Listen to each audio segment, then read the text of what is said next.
Hello बच्चों, good morning. आज की तारीख है 11 जनवरी 2024। आज के करंट अफेयर क्वेश्चन और ललन टॉप प्रश्नों में आप सभी का स्वागत है।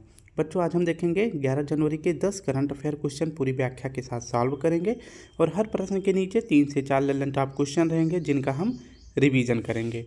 तो लगभग यहाँ से आज हम 50 क्वेश्चन करने वाले हैं। 50 क्वेश्चन और प्लस आप सभी के लिए 10 क्वेश्चन रहेगा जिसको आप सभी को जवाब देना है। करंट अफेयर के ही क्वेश्चन होंगे, ये सभी आप सभी के लिए हैं। ठीक है, तो इसका जवाब कहाँ देना है, कैसे देना है, ये मैं आपको लास्ट में बताऊंगा। ठीक है, तो सबसे पहले हम 50 क्वेश्चन सॉल्व करेंगे और इसके बाद आप सभी के लिए 10 क्वेश्चन रहेगा। तो आप सभी हमारे साथ सिर्फ 25 मिनट तक बने रहेंगे। ठीक है, पहला प्रश्न देखते हैं। हाल ही में चिकित्सा पत्रिका नेचर एजिंग के ग्लोबल एजिंग इंडेक्स 2025 में भारत को कौन सा स्थान मिला है? तो भारत को 132वां स्थान मिला है। ऑप्शन बी हमारा सही हो जाएगा। इसकी अगर व्याख्या देखें तो ग्लोबल एजिंग इंडेक्स 2025, यह रिपोर्ट अगर पूछे इंडेक्स कौन जारी किया है तो यह जारी किया है नेचर एजिंग पत्रिका ने यह इंडेक्स जारी किया है। इस इंडेक्स में अगर पूछे किसके बारे में बताया गया है तो जो किस देश में जो बूढ़े होते हुए समाज हैं उनकी देखरेख अच्छे से करने वाला है। ठीक है, तो किस देश में बूढ़े जो होते जा रहे हैं उनकी देखरेख कौन सा देश सबसे अच्छी तरह से करने वाला है। ठीक है, तो इस मामले में अगर देखा जाए तो बूढ़ों की सबसे ज़्यादा देखरेख के मामले में पहला स्थान किसको मिला है? स्विट्ज़रलैंड को मिला है। भारत को कौन सा स्थान मिला है? तो टोटल 143 देशों में से भारत को 123वां स्थान मिला है। ठीक है, और वहीं एशिया में अगर पूछे कि टॉप पर कौन है तो एशिया में टॉप पर अगर पूछे तो सिंगापुर है। पूरे विश्व में टॉप पर कौन है? स्विट्जरलैंड है। और एशिया में टॉप पर कौन है? सिंगापुर है। भारत की रैंक 123 है। और वहीं पाकिस्तान को देखा जाए तो पाकिस्तान की स्थिति भारत से काफ़ी अच्छी बताई जा रही है। यहाँ पे जवानों के लिए यानी कि जहाँ पे जवान व्यक्ति उनको खाने के लिए ना आटा है ना कुछ है, लेकिन उनकी स्थिति जो है वहाँ पे जो बूढ़े हैं उनकी स्थिति काफ़ी अच्छी है। शायद हो सकता है कि जवान ही मर जाए, बूढ़े होने की वहाँ पे कंडीशन ही ना आए। ठीक है, तो इस प्रकार से पाकिस्तान की कंडीशन हमसे अच्छी बताई गई है। नेक्स्ट बात करते हैं। हाल ही में इसरो ने गगनयान मिशन के अंतरिक्ष यात्रियों की आकस्मिक स्थिति में सुरक्षित रिकवरी के लिए किसके साथ समझौता किया है? तो ऑस्ट्रेलिया के साथ किया है। इसरो की स्थापना 15 अगस्त 1969 को होता है। वर्तमान में इसके अध्यक्ष वी नारायणन। ठीक है, नेक्स्ट अगर बात करते हैं कि शेर जिसने चांदनी पी ली, ये किसकी आत्मकथा है? तो यह है एस सोमनाथ जी की। ठीक है, किसकी है? तो एस सोमनाथ जी की है, ये आपको याद रखना है।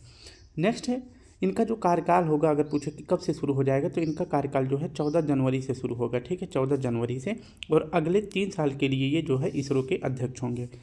अभी जो है इसरो ने किस रॉकेट से अगर पूछा जाए कि EOS-08 यानी कि अर्थ ऑब्जर्वेशन सैटेलाइट 08 को लॉन्च किया है। तो रॉकेट का नाम है SSLV-D3 रॉकेट से लॉन्च किया है। नेक्स्ट बात करते हैं कि अंतरिक्ष में जाने वाला पहला व्यक्ति कौन है? तो यूरी गागरिन है। कब गया था? तो पहली बार तो 12 अप्रैल 1961 को गया था। क्रू 9 मिशन यह किसने लॉन्च किया है? तो यह स्पेस एक्स ने लॉन्च किया है। नेक्स्ट बात करते हैं लूपेक्स मिशन, यह जो है चंद्र ध्रुवीय मिशन के लिए चंद्र ध्रुवीय अन्वेषण के लिए भेजा जाने वाला मिशन है लूपेक्स मिशन। और इसमें कौन कौन साथ है? तो इसरो यानी कि भारत की जो अंतरिक्ष एजेंसी है और जापान की जाक्सा स्पेस एजेंसी है। ठीक है सॉरी। नेक्स्ट हमारा प्रश्न है, हाल ही में विश्व हिंदी दिवस 2025 कब मनाया गया है? तो यह तो सभी को पता है, 10 जनवरी को मनाया गया है। इसके बारे में पूरी जानकारी देखते हैं और इसकी इस साल की थीम क्या है ये भी देखेंगे। ठीक है, तो विश्व हिंदी दिवस कब मनाया जाता है? 10 जनवरी को मनाया जाता है। और पहली बार यह मनाया कब गया था? तो पहली बार इसकी मनाने की शुरुआत करी गई थी 2006 में करी गई थी। ठीक है, और इस टाइम पे आपको बताना कि हमारे देश के पीएम कौन थे। ठीक है, तो 2006 में हमारे पीएम कौन थे। नेक्स्ट अगर प्रश्न की बात करते हैं कि विश्व हिंदी दिवस 10 जनवरी को मनाया जाता है क्योंकि 10 जनवरी 1975 को पहला विश्व हिंदी सम्मेलन का आयोजन किया गया था। कहाँ पर? नागपुर महाराष्ट्र में किया गया था। और इस टाइम पे हमारे देश के पीएम थी इंदिरा गांधी जी। ठीक है, और यहाँ पे हमारे देश के पीएम कौन थे? तो मनमोहन सिंह जी थे। कौन थे? मनमोहन सिंह जी थे, ये आपको याद रखना है। अब वहीं बात करते हैं कि 2025 में विश्व हिंदी दिवस की थीम क्या रखी गई है? वैश्विक एकता और सांस्कृतिक गर्व की आवाज़, इस बार की मतलब हिंदी जो है इस बार की थीम रखी गई है। ठीक है, नेक्स्ट वही बात करते हैं कि राष्ट्रीय हिंदी दिवस कब मनाया जाता है? तो यह मनाया जाता है 14 सितंबर को। कब? तो 14 सितंबर को। क्यों मनाया जाता है? क्योंकि 14 सितंबर 1949 को संविधान सभा में जो हिंदी भाषा है इसको राजकीय भाषा घोषित किया गया था, यानी कि ऑफिशियली लैंग्वेज हिंदी को कब घोषित किया गया था? 14 सितंबर 1949 को घोषित किया गया था। नेक्स्ट प्रश्न देखें तो हाल ही में बंगाल की खाड़ी में आए चक्रवात फेंगल का नामकरण किसने किया है? तो सऊदी अरब ने किया है। और वहीं दाना जो चक्रवात बंगाल की बे ऑफ बंगाल में आया था, इसका नामकरण किया था कतर ने। असना का नामकरण किया था पाकिस्तान ने, और ये कहाँ पर आया था? अरब सागर में आया था। और जो नेक्स्ट चक्रवात आने वाला है यानी कि साइक्लोन आने वाला है, उसका नाम क्या रहेगा? तो यह शक्ति रहेगा। और यह नाम कौन देगा? तो यह नाम देगा श्रीलंका। बिलीबिलीज जो चक्रवात आता है ये कहाँ पे आता है? तो यह ऑस्ट्रेलिया में आता है, यानी कि जो ऑस्ट्रेलिया में चक्रवात आते हैं उसको बिलीबिलीज कहा जाता है। रेमल चक्रवात जो आया था इसका नामकरण किसने किया था? तो इसका नामकरण किया गया था ओमान के द्वारा। ठीक है। तीसरा हमारा प्रश्न है हाल ही में ग्राहक अनुभव के लिए एयरपोर्ट काउंसिल इंटरनेशनल से लेवल 5 मान्यता प्राप्त करने वाला दुनिया का तीसरा एयरपोर्ट कौन सा है? तो दुनिया का अगर इस तरह से पूछ रहा है तो आप सभी को अंदाज़ा लग गया होगा, दुनिया का तीसरा एयरपोर्ट मुंबई बन गया है। ठीक है। यानी कि जो हवाई अड्डे हैं उस पर जो लोग आते जाते हैं उनको सबसे अच्छा अनुभव कराने के लिए अगर देखा जाए तो भारत में पहला स्थान किसको मिला है? किस एयरपोर्ट को मिला है? तो छत्रपति शिवाजी महाराज हवाई अड्डा को मिला है, और यह महाराष्ट्र में है। ठीक है। यहीं पे अगर बात करते हैं कि किस प्रकार पे इसमें जो है मान्यता दी गई है, तो ग्राहक अनुभव के आधार पर जो है लेवल 5 की जो मान्यता दी गई है, इसमें अगर पूछे कि भारत का पहला एयरपोर्ट कौन सा है, तो मैंने बता दिया छत्रपति शिवाजी महाराज एयरपोर्ट है। और अगर पूछे कि इसका जो है विश्व में कौन सा स्थान है, तो इसका विश्व में तीसरा स्थान है। ठीक है। नेक्स्ट हमारा प्रश्न है हाल ही में पीएम मोदी को Martin Luther King Junior global peace award for minority upliftment से कहाँ सम्मानित किया गया है? तो यूएसए में सम्मानित किया गया है। पीएम मोदी को भी हाल ही में 2024 में किन देशों के सर्वोच्च पुरस्कार मिले हैं? रूस के, नाइजीरिया के, डोमिनिका के और गेबन देश के। ठीक है। नेक्स्ट बात करते हैं कि श्री श्री रविशंकर जी को किस देश का सर्वोच्च पुरस्कार मिला है? तो फिजी का मिला है। जो राष्ट्रपति थे, मतलब 47वें क्रम के राष्ट्रपति अमेरिका के कौन बनने वाले हैं? तो यह डोनाल्ड ट्रंप बनने वाले हैं। कब बनेंगे? तो यह 20 जनवरी को शपथ लेंगे। ठीक है। भारत और यूएसए के बीच में कौन कौन से अभ्यास होते हैं? तो 3 अभ्यास होता है। एक तो वज्र प्रहार, दूसरा तर्कस अभ्यास और तीसरा कॉप इंडिया अभ्यास। ठीक है। नेक्स्ट हमारा प्रश्न है चौथा, हाल ही में लेबनान का नया राष्ट्रपति किसे चुना गया है? तो लेबनान का नया राष्ट्रपति चुना गया है जोसेफ ऑन को। जोसेफ ऑन को लेबनान का नया राष्ट्रपति चुना गया है। लेबनान जो अगर पूछे किस देश से सीमा बनाता है, तो इजराइल देश से सीमा बनाता है। ठीक है। और इसकी सीमा जो है भूमध्य सागर से भी लगती है, ये भी आपको याद रखना है। लेबनान के अगर पूछे अभी हाल ही में राष्ट्रपति कौन बने हैं, तो जोसेफ ऑन बने हैं। लेबनान में जो है राष्ट्रपति का पद पिछले 2 साल से खाली पड़ा था। ठीक है। और यहाँ पे पूछे कि लेबनान की राजधानी का क्या नाम है? बेरूत है। और जो राष्ट्रपति बने हैं ये कौन थे? तो सशस्त्र सेना के जनरल थे। ठीक है। और इन्हीं को जो है यहाँ पे राष्ट्रपति बना दिया गया है, और इनका अगले 6 साल के लिए कार्यकाल निर्धारित हो चुका है। और जो लेबनान है, अगर पूछे लेबनान जो है किस देश का उपनिवेश था, तो यह फ्रांस का उपनिवेश था, यानी कि इस पर जो है किसका अधिकार था? तो फ्रांस का था। ठीक है। और वही पूछे कि लेबनान की जो संसद है इसका क्या नाम है? तो नेशनल असेंबली जो है इसका जो है संसद का नाम है। ठीक है। नेक्स्ट हमारा प्रश्न है हाल ही में 27 करोड़ की बोली के साथ आईपीएल इतिहास के सबसे महंगे खिलाड़ी कौन बिके हैं? तो ऋषभ पंत बिके हैं। इनको किसने खरीदा है? तो लखनऊ सुपर जायंट ने खरीदा है। वहीं दूसरे नंबर पर सबसे महंगे कौन बिके हैं? तो श्रेयस अय्यर बिके हैं। इनको किसने खरीदा है? किंग्स 11 पंजाब ने खरीदा है, और इनको जो है 26.75 करोड़ रुपए में खरीदा गया है। T20 वर्ल्ड कप 2024 अगर पुरुष वाली बात करते हैं कि इसका आयोजन अगर पूछे कहाँ किया गया था, तो यूएसए और वेस्ट इंडीज में किया गया था। इसमें फाइनल मैच खेला गया था दक्षिण अफ्रीका और भारत के बीच में। इसमें विजेता पूछे कौन बना है? तो भारत इसमें विजेता बनता है, और उप विजेता इसमें दक्षिण अफ्रीका बनता है। और T20 वर्ल्ड कप में अगर महिला की बात करें तो इसका आयोजन किया गया था यूएई में। ठीक है। और अगर पूछा जाए कि कहाँ पर होना चाहिए था, तो इसको बांग्लादेश में होना चाहिए था, लेकिन वहाँ पर भगदड़ होने के कारण इसका आयोजन यूएई में किया गया था। फाइनल मैच न्यूजीलैंड और दक्षिण अफ्रीका के बीच में खेला गया था, जिसमें दक्षिण अफ्रीका जो है विजयी बन जाता है, और उप विजेता कौन बन जाता है? दक्षिण अफ्रीका। ठीक है। तो मेल और फीमेल दोनों में अगर देखा जाए तो विजेता कौन बना है? दक्षिण अफ्रीका बना है। अब वहीं बात करते हैं सेकेंड क्रम का जो महिला प्रीमियम लीग है यानी WPL है, इसको किसने जीता है? तो RCB ने जीता है। ठीक है।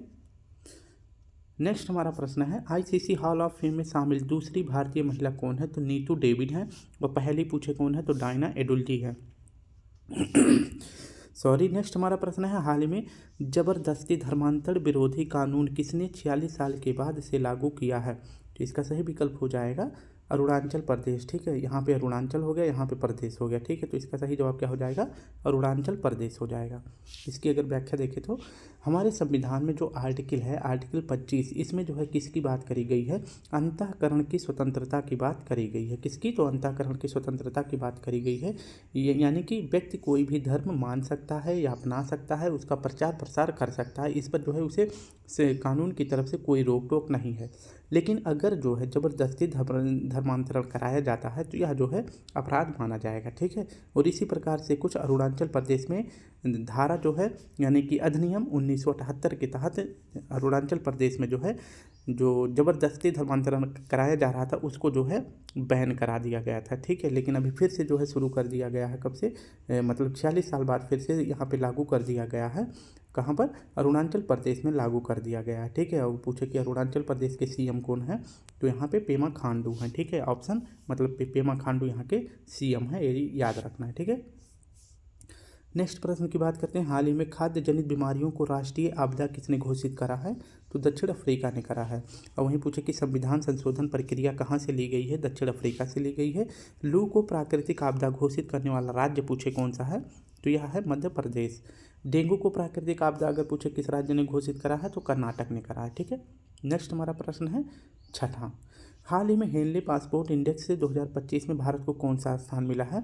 तो भारत को इसमें मिला है 85वां स्थान। और 2024 में मतलब यह एक साल में 3 बार यह रिपोर्ट अपनी जारी करता है। ठीक है, और जो है पिछली बार इसको कितना मिला था? तो इस भारत को जो है 80वां स्थान मिला था और इस बार जो है इसे 85वां स्थान मिला है। और 2025 का यह पहली बार जो है हेनले पासपोर्ट का इंडेक्स जारी किया गया है। ठीक है, नेक्स्ट अगर बात करते हैं इसकी व्याख्या देखें तो हेनले पासपोर्ट इंडेक्स 2025 में इसका उद्देश्य क्या है? तो इसका उद्देश्य है किस देश का पासपोर्ट कितना शक्तिशाली है। यानी कि अगर आपके पास पासपोर्ट है तो किसी भी देश के द्वारा जो वीज़ा दिया जाता है अगर वो नहीं मिलता है तो भी आप जो है अपने पासपोर्ट के आधार पर जो है इस देश में यात्रा कर सकते हैं। तो इसी के मामले में यह रिपोर्ट जारी करा गया। ठीक है, तो इसमें सबसे पहला स्थान है सिंगापुर का। ठीक है, भारत का स्थान पूछे कौन सा है? तो 85 है। ठीक है, भारत के पास अगर कोई देश अगर अपना वीज़ा नहीं देता है तो वहाँ पे जो है भारत जो है कितने देशों में एंट्री कर सकता है? तो 57 देशों में कर सकता है। और भारत को इसमें कौन सा स्थान मिला है?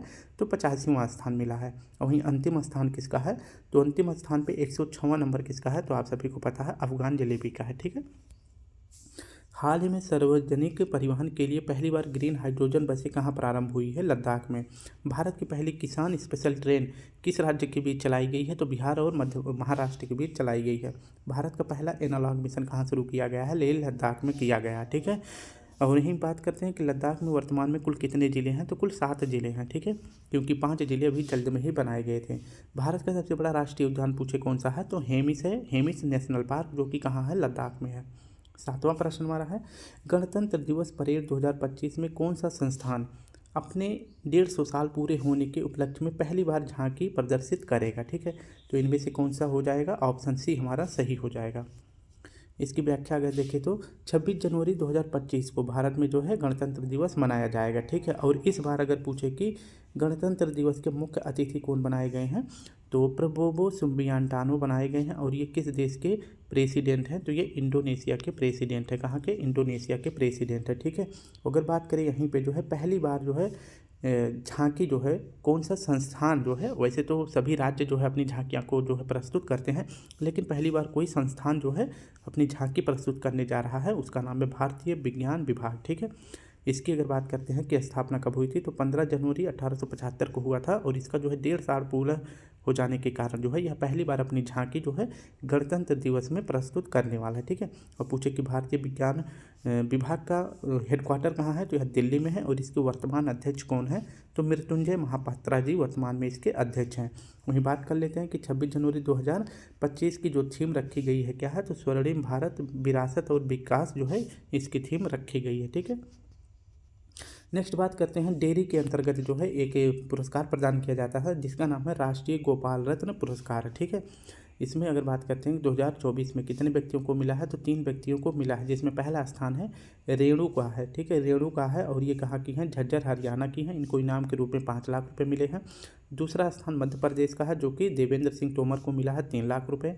और तीसरा स्थान किसका है, तो यूपी का है और सुरभि जी को यहाँ पे 2 लाख रुपए का इनाम दिया गया है, ठीक है। नेक्स्ट अगर बात कर लेते हैं कि मिस यूनिवर्स 2024 कौन बनी है, विक्टोरिया केजर बनी है। और ये किस देश की पहली महिला जो है मिस यूनिवर्स बनी है, तो ये डेनमार्क की बनी है, ठीक है।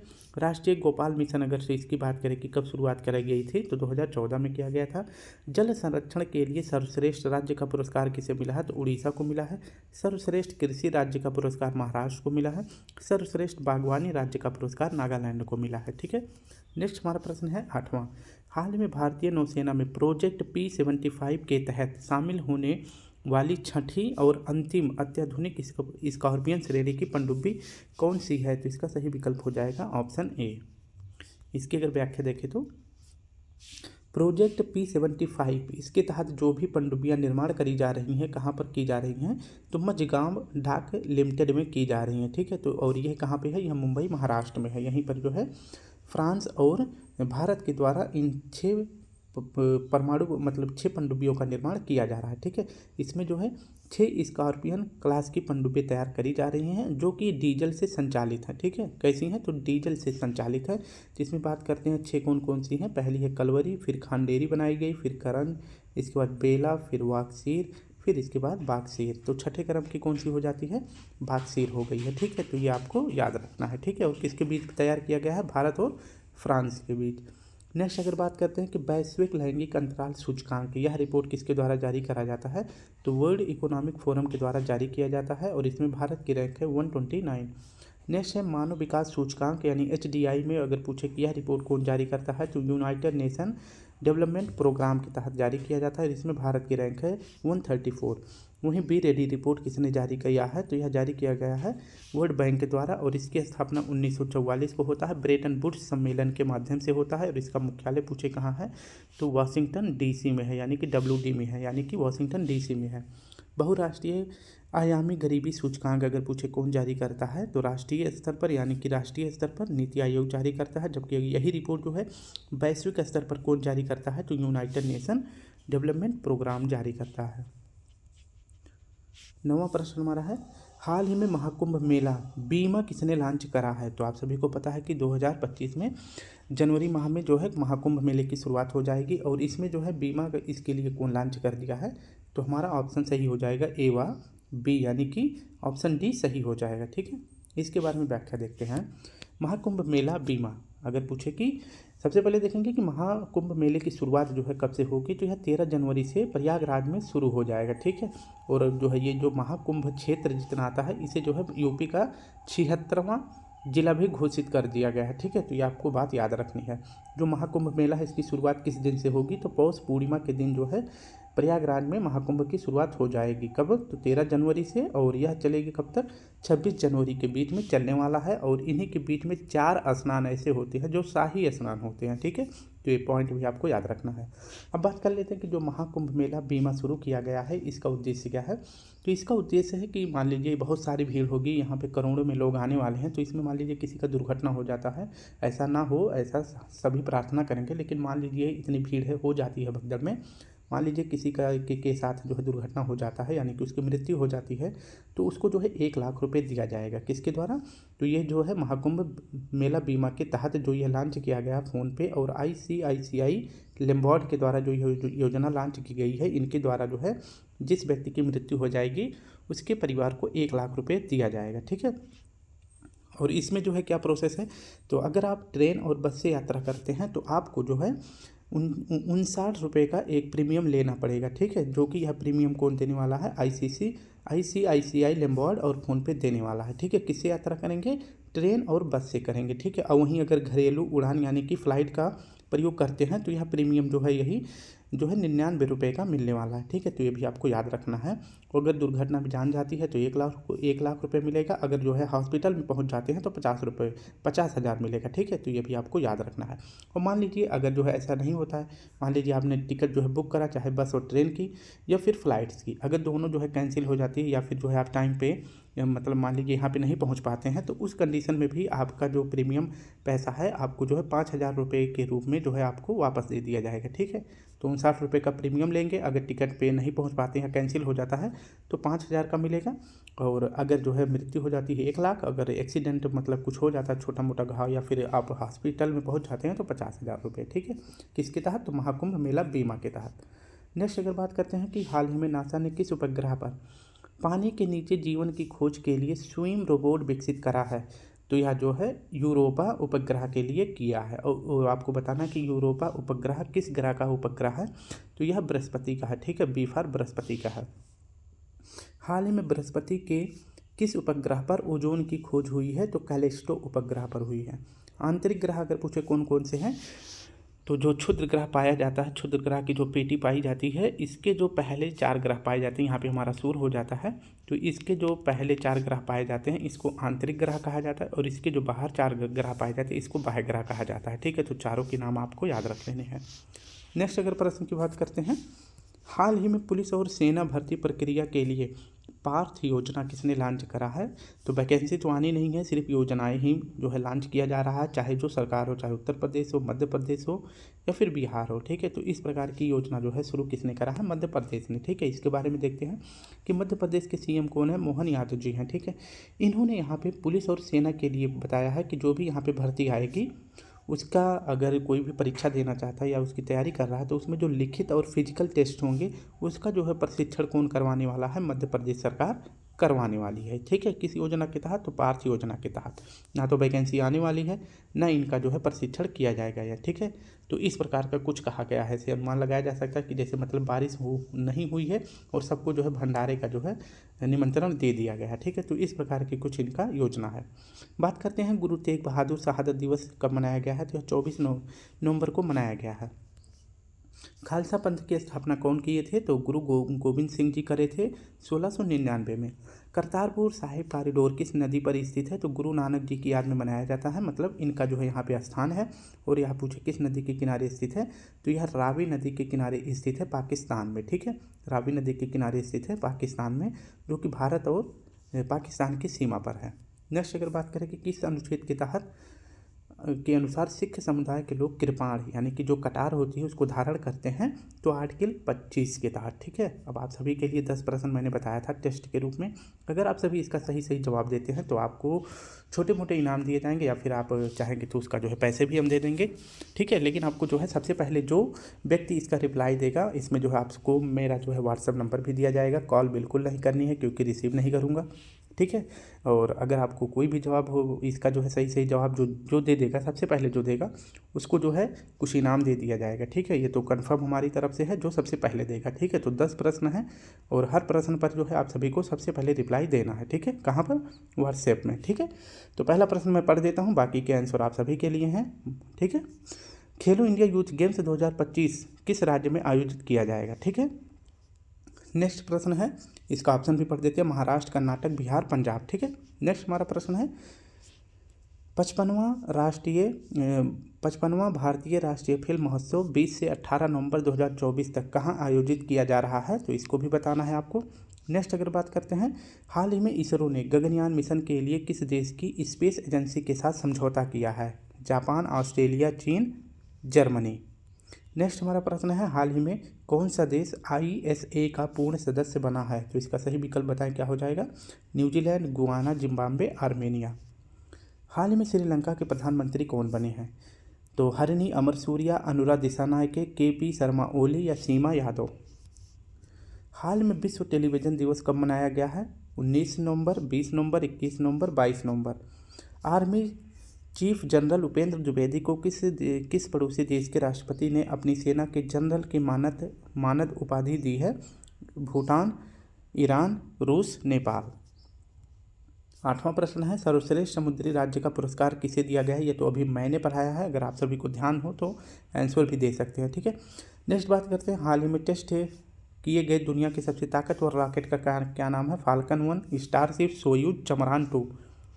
नेक्स्ट हमारा है, हाल में इसरो ने GSAT-N2 कम्युनिकेशन सैटेलाइट को किस कंपनी के रॉकेट फाल्कन 9 से लॉन्च किया है? ठीक है, तो ये आपके ऑप्शन है। तो इस प्रकार से आपको जो है किस नंबर पर व्हाट्सअप करना है, इस नंबर पर कॉल बिल्कुल नहीं करनी है, सिर्फ व्हाट्सअप के माध्यम से आपको अपने प्रश्नों का जवाब देना है, ठीक है। तो thank you my dear student brother. अगर आप सभी को वीडियो अच्छा लगे तो प्लीज़ आप सभी से रिक्वेस्ट है कि प्लीज़ वीडियो को लाइक करें, शेयर करें, कमेंट करें और अपने जवाब देना ना भूलें, ठीक है। तो कल फिर मिलते हैं, तब तक के लिए आप सभी को प्यारा सा जय हिंद, जय भारत। अगर प्रयास अच्छा लगे इस तरह का तो प्लीज़ आप सभी मुझको भी कमेंट करके भी कह सकते हैं।